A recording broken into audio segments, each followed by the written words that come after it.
Hey everyone, welcome back to my channel. Stick around and watch how I do this quick curly ponytail. Make sure you like, comment, and subscribe to my channel.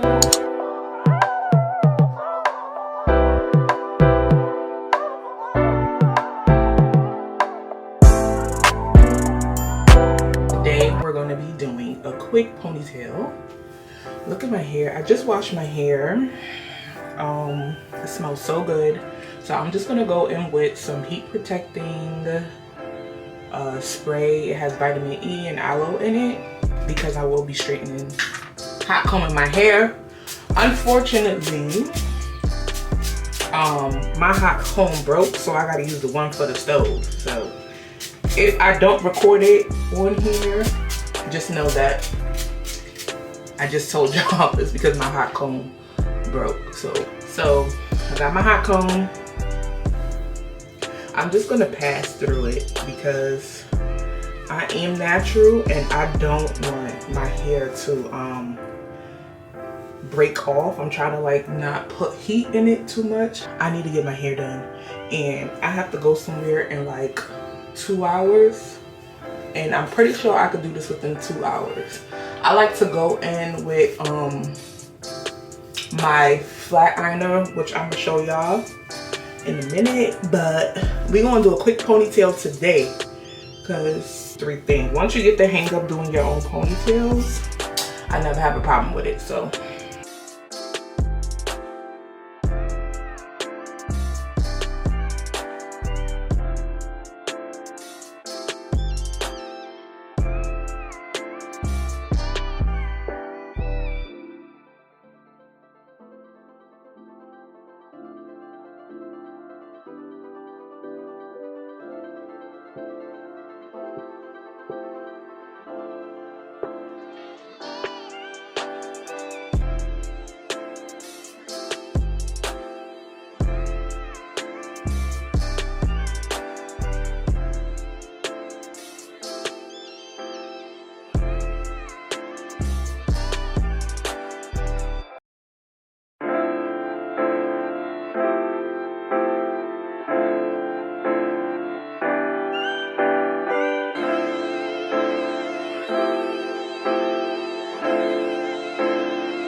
Yeah, so I am all done. I just love how it came out. So simple, cute, and make sure y'all like, comment, and subscribe to my channel. I'm gonna see you later.